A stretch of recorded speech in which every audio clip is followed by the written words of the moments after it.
See you over here. First of all, congratulations on the win. What's your initial thoughts after a back-and-forth fight like that? You know, like I've said a couple times in the first interviews that I did, I'm such a self-critical fighter. I expect so much from myself that if it's not a dominant performance, I automatically look at myself and my coaches and think that I lost. So as soon as the fight was over, I looked at my coach and said, I lost that fight. That's not the potential that I should be living up to. But, you know, as the minutes have passed, I think back to having big moments in the fight. I think back to, I feel like my shots were the more damaging ones. My dominant positions were the more dominant ones.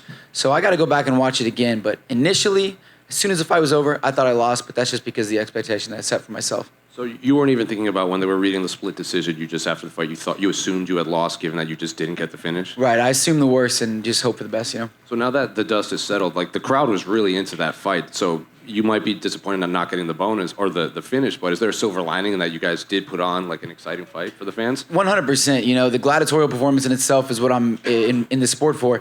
If nothing else, I'm going to bring exciting fights. I'm never going to be involved in a fight that doesn't bring people to their feet, and, you know, I pride myself on that. I'm a gladiator inside of that cage first. And then your post-fight interview, you had said you felt you had an answer for everything that he had. So was this the game? Did the game plan go as according to plan, I guess? Well, the game plan was get in his face, make him do the wild things that he does, and then just chop him down right down the middle. And he did exactly that. The part where I felt like I didn't really show up and step into my role was punches and bunches. The answer for this guy was for every one shot he throws, hit him with 3 or 4.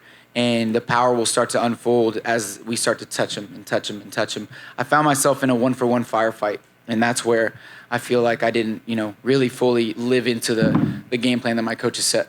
How tight was that calf slicer? Yeah. Bad. It was pretty tight. And like I've said, I've never even trained that position in jiu-jitsu. I've never found myself in it rolling. I've trained knee bar escapes, heel hook escapes, but calf slicer is such a specific spot to be in. And it was really tight. It was so tight. As a matter of fact, it was so tight that he wasn't doing anything, but just really, I mean, he was squeezing it, and I can feel his whole body flexing into it. So my thing was I started talking to Keith. I was like, yo, Keith, get me up, bro. He ain't doing nothing. But really, I was like, yo, Keith, help me out, dude. This hurts bad. So when you get stuck in a position like that you had never trained, is your body immediately just like, what is going on here? What is this pain I'm feeling? For sure, you know, I knew that his feet were locked, and there was no way to wiggle. There was no way to like maneuver out of it. And I know that if I moved too much, like I felt like my tendons were on the line there. So I didn't want to try to explode my way out of it or wiggle my way out of it. So the best I could hope for was just scoop my hips from side to side a little bit and wait for him to maneuver with it. And sure enough, eventually he started to. I felt his kind of like his squeeze running out. So he started to like try to escape to get to mount, and then we found ourselves in a new position. Finally, is that the eye of Agamotto around your neck? 100%, man. It gives me the ability to see. Yep. Congrats, CJ. Thank you. After the fight, it seemed like you shouted out your son as well. Was that the first time he's been able to come to something like this? The last fight that my son attended was in 2021. It was last year, and it was my last regional fight. It was for a title, small arena. I got dropped twice in the first round. It was super bloody. I ended up winning by KO, but it was so chaotic in there that he was a little traumatized from it. So he told me he couldn't see it anymore. But I've been in his ear about it ever since, just letting him know, you know, I'm living out my dreams while you're still young. You know, most people accomplish their life goals and then they have kids.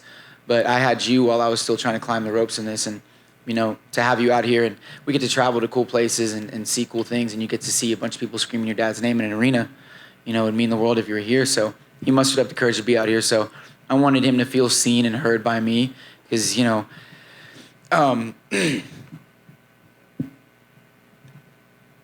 that's my push. So it felt really important to make sure that he knew that I saw him after. How old is he? He's 11.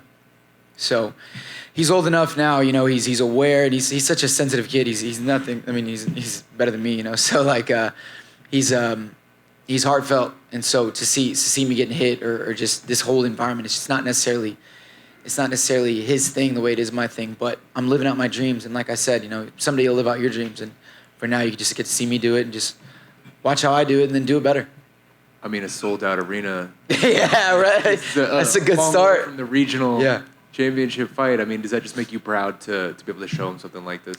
Absolutely. You know, for me, I've always been a trailblazer in my own right. I've never, ever done anything that I don't want to do. I've always set out to do the craziest, wildest thing that I can imagine. And for me, it was fighting in front of thousands of people. And I want him to take my way of life and just multiply it. And so I can't wait to see what dreams unfold for him as he gets older.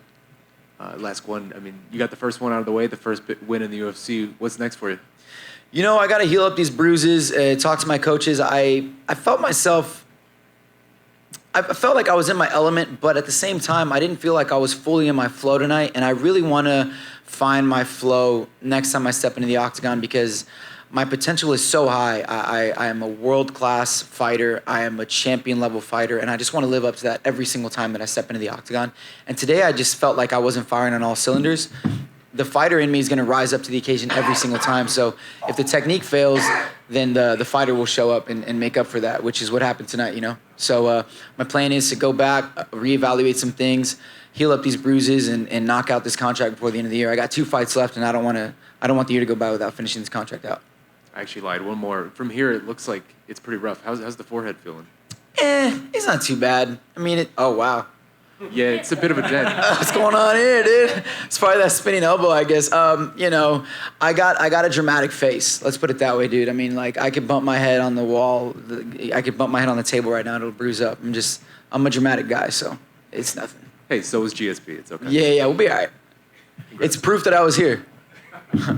What's up, CJ? Congrats on the win. I'm over here. Oh, what's up, brother? You were an underdog in your last couple fights. You're an underdog this and this. I don't know where they get the odds from.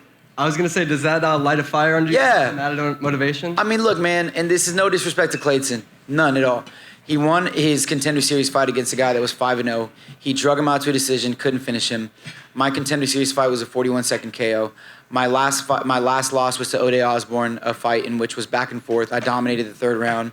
So if we just look at numbers and we look at records, I mean, they can keep giving me the underdog position. I got a bunch of degenerate gambling friends that are gonna make a bunch of money off of it, you know, and we're just gonna keep running this bag up as long as they continue to put me in the underdog position. So, you know, keep putting me in that spot and we'll just keep getting richer. That's awesome. And you took your opponent down right in front of your corner. How beneficial was that to have your coaches right there when you had top control instructing you?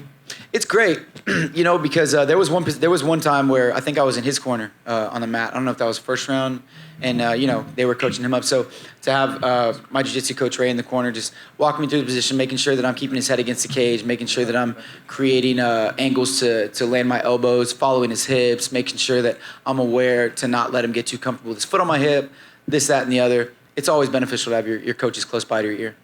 Thanks, man. Back to you, CJ. Thank you.